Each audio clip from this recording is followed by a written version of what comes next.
Hello friends, I am Santosh. Welcome to I Sutra. दोस्तों, आज video ये थोड़ा सा लेट हुआ है इसलिए क्योंकि मैं मॉर्निंग से अभी तक ड्राइव कर रहा था और अभी ये लेक्चर मैं शूट कर रहा हूँ। तो आई होप प्लीज़ आप थोड़ा सा अपना पेशेंस बना के रखिए। आज लेट हो गया, अब दोबारा लेट नहीं होगा।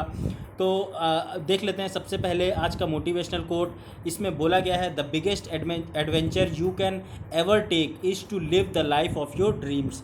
मतलब जो भी आपने सपने में जो आप देखते हैं कि आपको मान लीजिए एक यूपीएससी क्रैक करके एक आईएएस ऑफिसर बनना है, या आपको वर्ल्ड का एक बहुत ही प्रोमिनेंट लीडर बनना है, या जो भी आप एक स्पोर्ट्समैन बनना है, तो वो आप अगर उस चीज़ को अचीव करना है तो उसको आप एक एडवेंचर की तरह ले सकते हैं कि आपको उस चीज़ में कैसे घुसना है और उसको क्रैक करके कैसे बाहर निकलना है।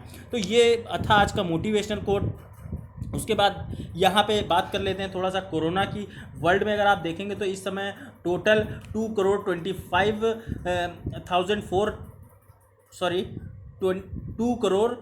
2,54,662 टोटल केसेस निकल के आ चुके हैं। इसमें से 1,31,18,618 लोग पूरी तरीके रिकवर कर गए हैं और 7,38,930 लोग कोरोना वायरस की वजह से अपनी जान गंवा चुके हैं। उसके बाद आप टॉप की कंट्रीज़ देखेंगे तो टॉप पे यूएसए, ब्राज़ील, इंडिया, रशिया और पाँचवें पे साउथ अफ्रीका बना हुआ है। रशिया ने काफ़ी एक बेहतरीन न्यूज़ दी है पूरे वर्ल्ड के मीडिया को कि रशिया में वैक्सीन का जो टेस्ट किया जा रहा है, कोरोना की वो जो वैक्सीन है वो ढूंढ ली गई, ऐसा क्लेम किया है रशिया के द्वारा। लेकिन अभी इसमें कितनी सच्चाई है, कितना एक्चुअल चीज़ एग्जैक्ट वैक्सीन का क्या स्टेटस है, इस बारे में अभी पता नहीं चला है। तो आगे देखते हैं क्या होता है।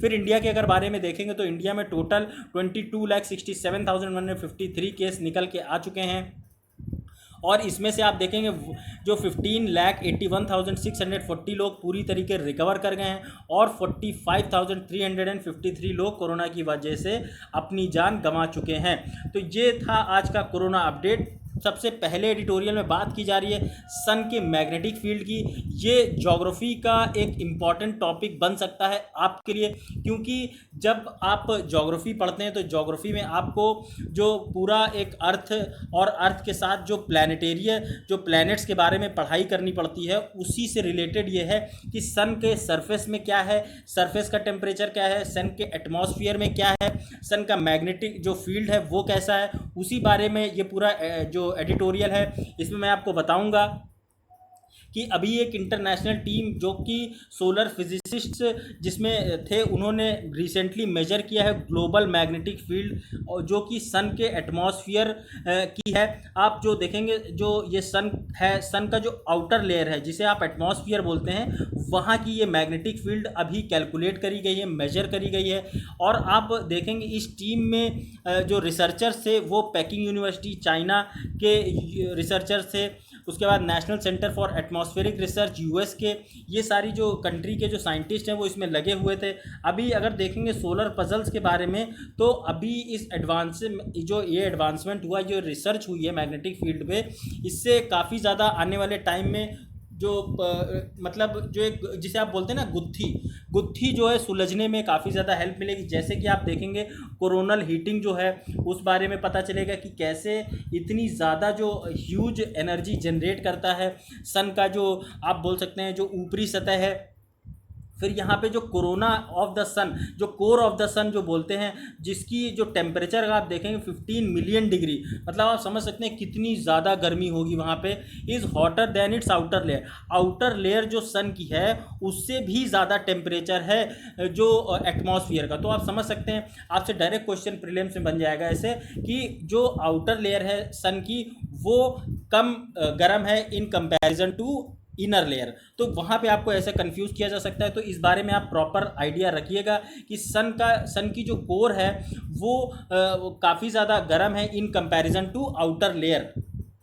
उसी तरीके आप देखेंगे जो फोटोस्फीयर है वहाँ पे लगभग आपको 5700 डिग्री सेंटीग्रेड देखने को मिलेगा, और जो सन का एटमॉस्फेयर है वहाँ पे 15 मिलियन। तो आप समझ सकते हैं कितना वास्ट डिफरेंस है, इसलिए आपको ये इस बारे में आइडिया रखना ज़रूरी है। अभी आप देखेंगे कोरोना या फिर आउटर जो लेयर है, आउटर एटमॉस्फेयर है, ये काफ़ी ज़्यादा गर्म है। जो अपर सरफेस है जो कि सन का है, जैसे हमारे अर्थ का जो सरफेस है वहाँ का टेम्परेचर आप देखिए और एटमॉस्फेयर का टेम्परेचर देखिए। मान लीजिए हमारे अर्थ का जो टेम्परेचर है, सरफेस टेम्परेचर है, वो है 100 डिग्री सेंटीग्रेड, और जो एटमॉस्फियर है वही अर्थ का जो एटमॉस्फियर का टेम्परेचर हो 1 लाख डिग्री सेंटीग्रेड। तो आप समझ सकते हैं, इस तरीके से आप थोड़ा सा एक अनुमान आइडिया रख सकते हैं। इसमें आप देखेंगे ये जो पूरी जो हैवी ह्यूज टेम्परेचर है, गर्म टेम्परेचर है, इसकी जो लेयर है काफ़ी लंबे, लगभग मिलियंस ऑफ किलोमीटर तक स्ट्रेच करती है। इसकी वजह से आप देखेंगे जो सन का एटमॉस्फेयर है वो काफ़ी ज़्यादा गर्म नज़र आता है in comparison to outer layer. उसके बाद कई बार अटेम्प्ट्स किए गए हैं कि इस पज़ल को सॉल्व किया जाए, लेकिन जो मैग्नेटिक फील्ड है कोरोना की, जो इसे आप बोलते हैं जो उसको आउटर लेयर को, इसको आप भी देखेंगे कि इससे काफ़ी ज़्यादा अभी हेल्प मिली है कि हम अंडरस्टैंड कर सकें कि जो थ्योरीज़ हम जिस हिसाब से सन के बारे में थ्योरीज़ बनाते आए हैं उसको वेरीफाई करने में हमें हेल्प मिलेगी।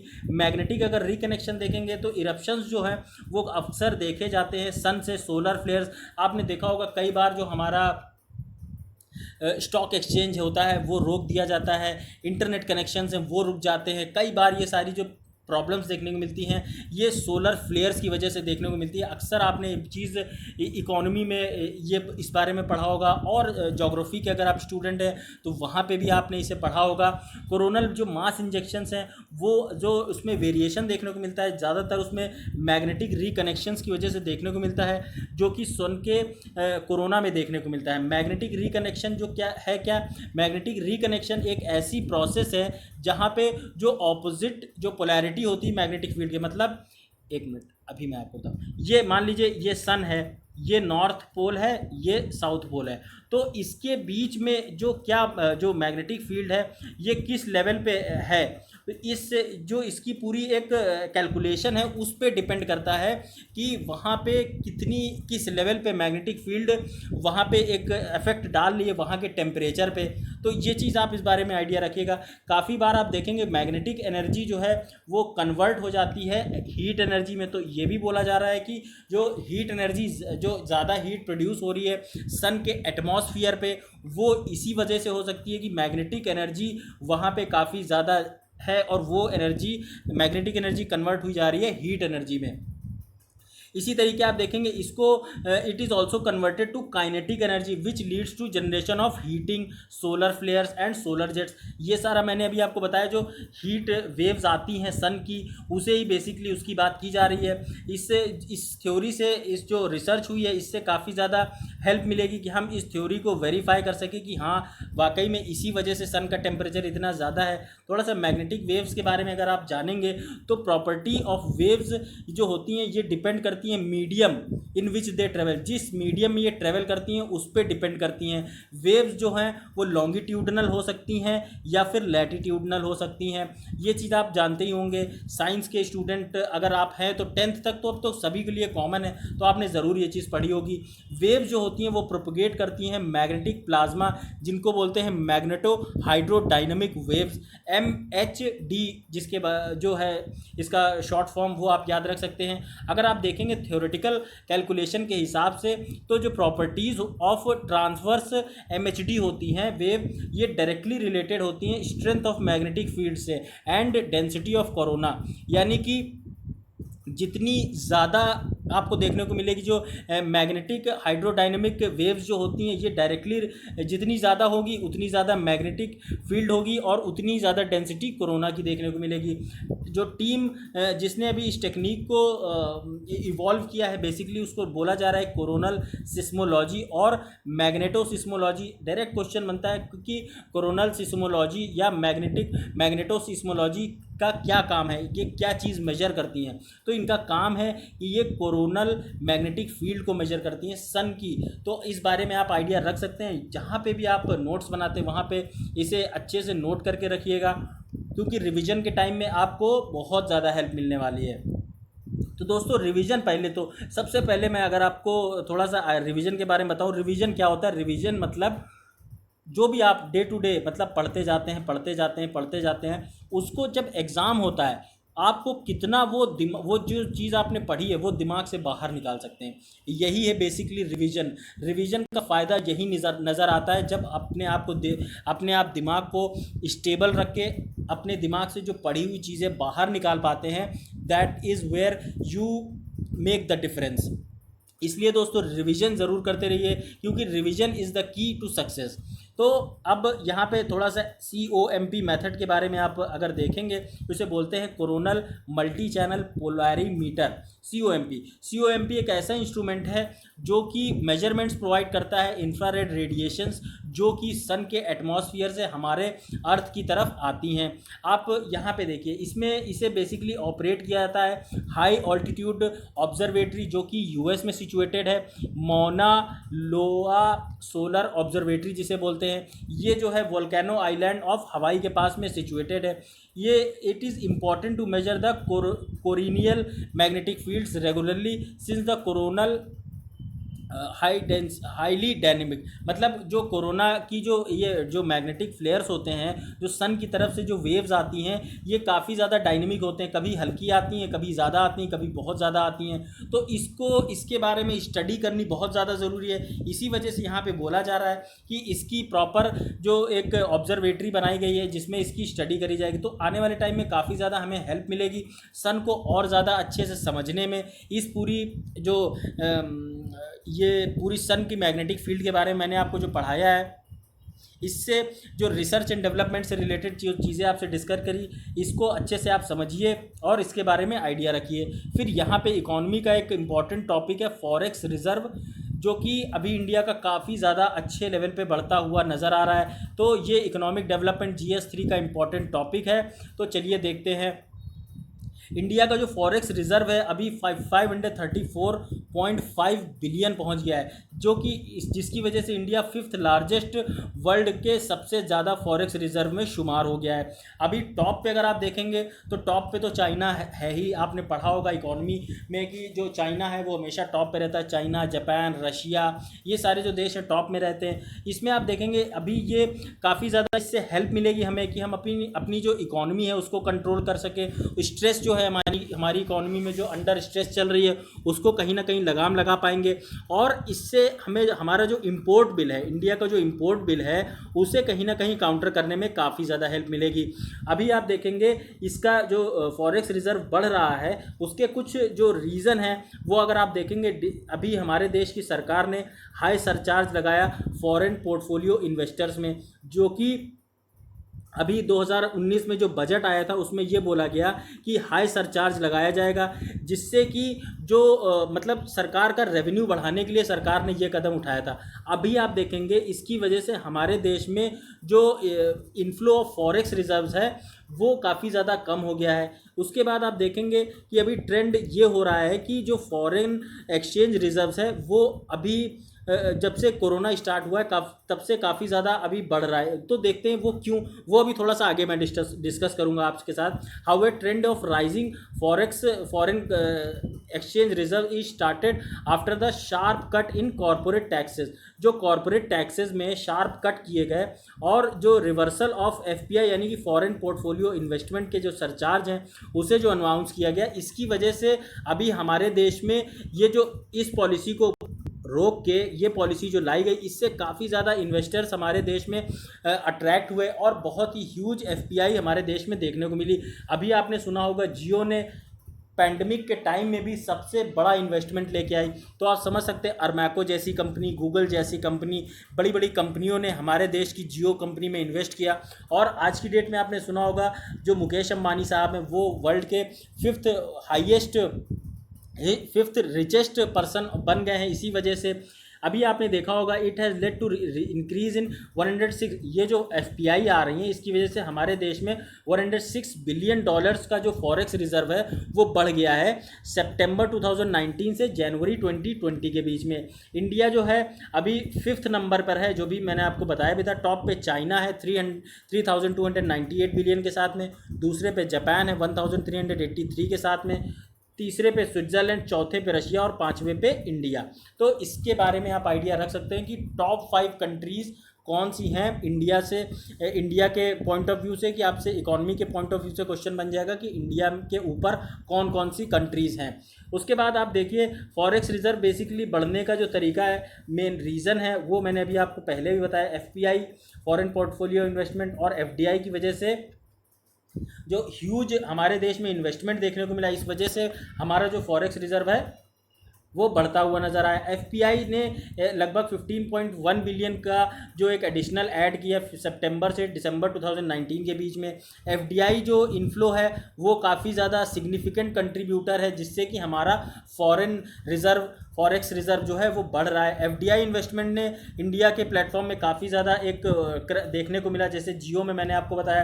क्रूड ऑयल का जो प्राइस है वो आपने देखा अभी पैंडमिक के टाइम में नेगेटिव में चला गया, तो मतलब जो बड़ी बड़ी जो ऑयल कंपनियां थी, वो जो लोग जो क्रूड ऑयल खरीदती हैं कंपनियां, उनसे बोल रही थी कि आप सिर्फ क्रूड ऑयल रखिए, आपको ये क्रूड ऑयल रखने का हम पैसा देंगे। तो आप समझ सकते हैं कि क्या हालत थी क्रूड ऑयल की। इंडिया का जो ऑयल इंपोर्ट बिल है वो इस वजह से काफ़ी ज़्यादा घट गया, क्रूड ऑयल के जो प्राइस है वो नीचे जाने की वजह से। अभी जो कोरोना वायरस था उसमें कोई ट्रांसपोर्ट एक्टिविटी देखने को नहीं मिल रही थी, कोई भी मैन्युफैक्चरिंग इंडस्ट्रीज़ देखने को नहीं चल रही थी, इस वजह से जो इम्पोर्ट बिल है काफ़ी ज़्यादा कम देखने को मिला। फरवरी 2020 से अब तक क्रूड ऑयल जो है हमारे देश में, क्रूड ऑयल की वजह से 20% जो है टोटल इंपोर्ट बिल का काउंट करता है। 20% जो है वो आप समझ सकते हैं कितना ह्यूज नंबर है। हमें जो ये इंपोर्ट करके लाते हैं क्रूड ऑयल, इसका पैसा हम फॉरेक्स रिजर्व से ही देते हैं, तो इससे काफ़ी ज़्यादा हमारा फॉरेक्स रिजर्व सेव हुआ और इसकी बढ़त देखने को मिली। इंपोर्ट सेविंग्स अभी आपने देखा होगा लॉकडाउन की वजह से शार्प डिप देखने को मिला। एक्सपेंडिचर ऑफ इलेक्ट्रॉनिक्स की जो सेल्स है वो कम हुई, गोल्ड की जो डिमांड है वो कम हुई, क्योंकि कोई शादी नहीं हुई, कोई बड़ा ह्यूज इन्वेस्टमेंट नहीं देखने को मिला। उसका जो क्रूड ऑयल प्राइसेस, ये सब जो फैक्टर्स है रिस्पॉन्सिबल हैं। उसके बाद आप देखेंगे गोल्ड जो कि बहुत ह्यूज क्वांटिटी में इंपोर्ट किया जाता था हमारे देश में, अभी इसमें शार्प डिक्लाइन देखने को मिला जून 2020 तक। तो ये आप समझ सकते हैं अभी जो रिजर्व बैंक ऑफ इंडिया है इसमें क्या कुछ कर सकती है। रिजर्व बैंक का जो फंक्शन है वो मेन कस्टोडियन है, मतलब वही करता धरता है, फॉरेक्स रिजर्व को मैनेज करने वाला है। तो आप समझ सकते हैं ये ऑपरेट करता है overall policy framework agreed upon, government के साथ मिलकर इसे पूरे फ्रेमवर्क को इनिशिएट करता है। आप जैसा आपने सुना होगा मॉनेटरी पॉलिसी पूरा जो है रिजर्व बैंक के कंट्रोल में है, फिस्कल पॉलिसी हमारे देश की गवर्नमेंट के कंट्रोल में है। तो आप इसके बारे में आइडिया रख सकते हैं। अभी इसमें बोला गया है कि it allocates the dollar for specific purposes, जैसे कि डॉलर को वो अलग अलग टाइम पे यूज़ करता है, जिससे कि हमारे देश में जो एक बैलेंस ऑफ इकोनॉमी है वो बना रहे।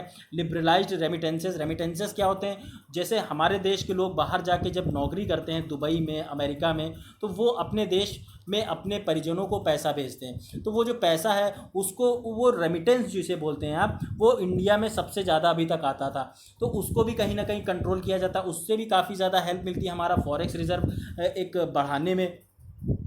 उसके बाद आप देखेंगे ये Reserve Bank of India time to time dollars को बेचता है जब रुपये कमज़ोर होता है, और डॉलर्स को ख़रीदता है जब रुपये मजबूत होता है। तो ये कुल मिला के बात है, रुपए को बैलेंस करने का काम करता है रिज़र्व बैंक ऑफ इंडिया।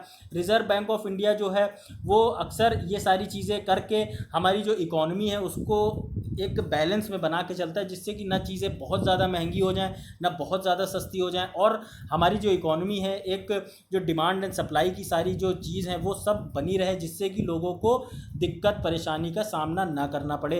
उसके बाद जो एक्सेस लिक्विडिटी, अब लिक्विडिटी क्या होता है, मार्केट में जो पैसा होता है, मार्केट में जो लोगों के पास कैश होता है बेसिकली उसे बोलते हैं लिक्विडिटी। अब लिक्विडिटी को भी कंट्रोल करने का काम कहीं ना कहीं रिज़र्व बैंक इसमें अपना एक कंट्रोल दिखाती है कि ज़्यादा कभी कभी प्रिंट करती है नोट्स, जिससे कि इन्फ्लेशन को कंट्रोल कर सके। अभी इन्फ्लेशन को कंट्रोल करने का जो बेसिक क्राइटेरिया है 2+-1 है, मतलब 4 से ज़्यादा नहीं और 1 से कम नहीं, 2+- तो आप समझ सकते हैं। तो इसके बारे में 4 से 2 के बीच में आप ये इसका आइडिया रख सकते हैं। उसके बाद जो बॉन्ड्स और सिक्योरिटीज़ जो हैं एलएफ ऑपरेशंस, ये भी प्रिवेंट करते हैं राइज ऑफ इन्फ्लेशन। उसके बाद आप देखेंगे how does rising forex reserve, what does rising forex reserve mean. अब फॉरेक्स रिजर्व जब बढ़ता है तब क्या होता है, राइजिंग फॉरेक्स रिजर्व से आपको देखने को मिलता है गवर्नमेंट को काफ़ी ज़्यादा जो एक कंफर्ट पहुंचता है, और इससे कहीं ना कहीं हमारे इंपोर्ट बिल को कंट्रोल कर पाती है गवर्नमेंट। ज़्यादा पैसा जब हमारे पास होता है तो हम ज़्यादा चीज़ें इंपोर्ट करते हैं और ज़्यादा अच्छे से उसको पेमेंट कर पाते हैं। रिजर्व बैंक ऑफ इंडिया जो है इसे पूरा मैनेज करता है, इंडिया के एक्सटर्नल और इंटरनल फाइनेंशियल इश्यूज़ को ये बूस्ट करता है, इन्वेस्टर्स का जो कॉन्फिडेंस होता है उसे बूस्ट करता है। इकोनॉमिक ग्रोथ जब हमारी कॉन्ट्रैक्ट कर गई थी 5.8% की, तो उसे कहीं ना कहीं काउंटर भी करने के लिए हेल्प होती है इससे।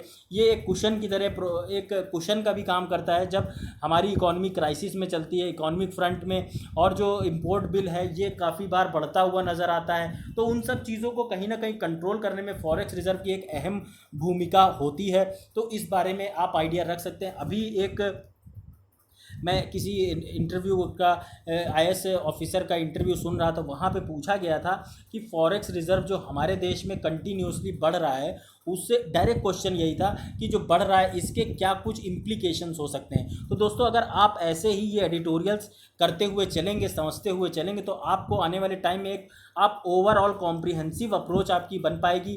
किसी भी एक जो फुल टाइम एग्ज़ाम होता है जैसे जीएस, इसमें आप देखेंगे यूपीएससी का प्री मेंस इंटरव्यू, एक होलिस्टिक अप्रोच लेके चलिए इस एग्ज़ाम को क्रैक करने के लिए। तो दोस्तों ये था आज का टोटल लेक्चर। अगर आपको मेरा ये वीडियो पसंद आया तो लाइक, कमेंट, शेयर, सब्सक्राइब करना मत भूलिएगा। Thanks a lot for watching this video. आपको मेरे लेक्चर की अगर पीडीएफ चाहिए फ्री ऑफ कॉस्ट, आप मेरे टेलीग्राम चैनल आय सूत्रा से जाके डाउनलोड कर सकते हैं। चलता हूँ और कल आपसे मिलूँगा मॉर्निंग में, जल्दी लेक्चर लेके आऊँगा। थैंक यू गाइस, जय हिंद।